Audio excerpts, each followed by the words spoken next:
I believe that what we're doing in this country in public education is a travesty. We are now, based on socioeconomic conditions, we are now picking and choosing neighborhoods in this country to see who gets an opportunity and who doesn't, and it's all based on wealth and resources. That's not the America I grew up in. That's not the America I think you want your kids and grandkids to be a part of. And we have to do something about it. I'm not a charter school guy. I'm a public, I don't believe.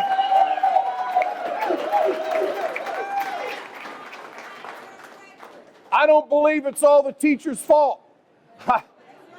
You know, and I'm passionate about this, and I'll get back to the trade issues in a moment, but I'm passionate about this. My mother was a high school English teacher. And when you're a teacher and you're in that classroom, it's not like walking into the grocery store and you're going to pick the best strawberries and you're going to pick the best blueberries. You're going to get exactly the cereal you want. And oh, by the way, let's make sure we get a real good cut of meat. That's not how teaching is. Let me tell you how teaching is and how America was built on public education. And all of our presidents have been through public education, so we must be doing something right. That's right. The great thing about it is when the doors open, everybody's welcome. The rich, the poor, the gifted, the challenged. That's the great thing about America, a level playing field. But we have allowed the ideologues to intercept that idea and that concept and drive home the idea that we have to do everything for profit in America. No, we don't. We have to do everything for commitment for the next generation to make sure that this country stays great. That's where we are.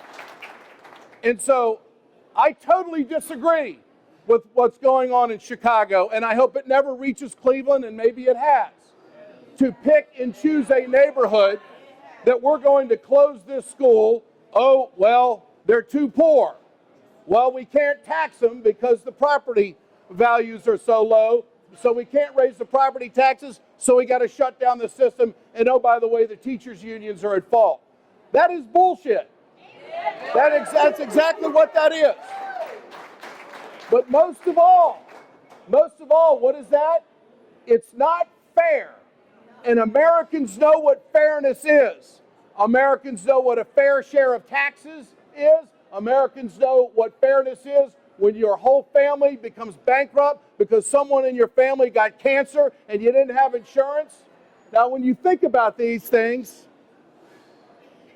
we've accomplished an awful lot. And we're trying to protect what we've gained. We're trying to protect what we've had. And I want you to know that we can do it.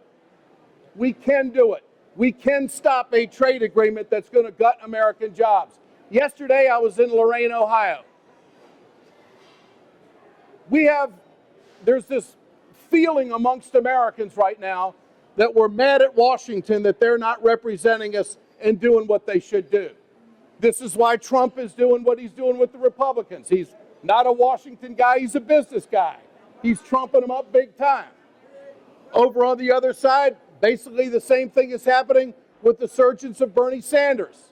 He's unspoiled, doesn't take PAC money, doesn't say negative things about the competition, has never run a negative ad. How the hell's he leading in Iowa and New Hampshire? This is totally different from anything we've ever been exposed to. He abhors the Koch brothers and all the billionaires, talks about Citizens United and reversing it and making sure that your $25 donation, wherever it goes, will have an impact, that the billionaires won't buy America's democracy. So this has got to be about everybody. Yesterday when I was in Lorain, Ohio, I talked to two single moms who have been laid off. Should not be laid off. That steel mill is idle because what we have done, our politicians have allowed a poor trade agreement to go through.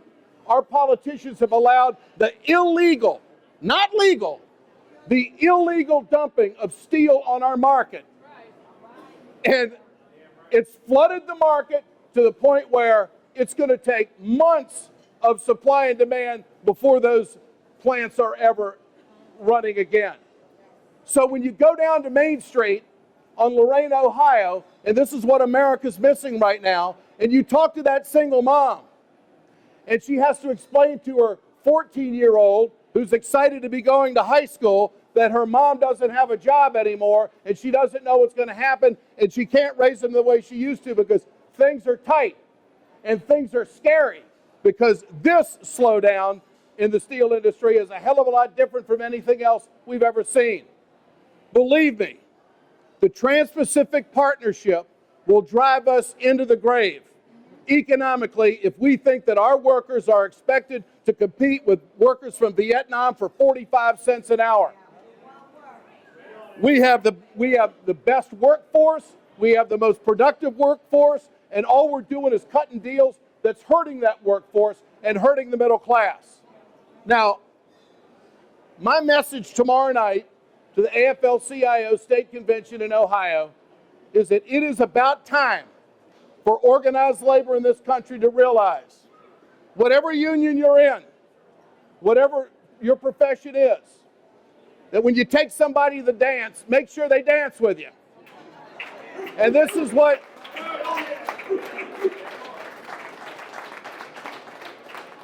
there are absolutes. You're either for or against a trade agreement that is going to gut American jobs.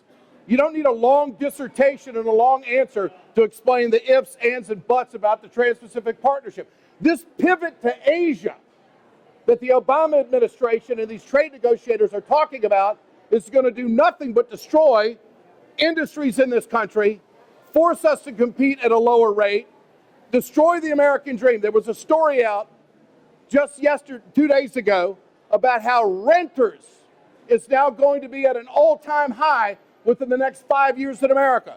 That the dream of young people owning their own home is now starting to vanish away because of the depression of wages in the country. That's not what we want.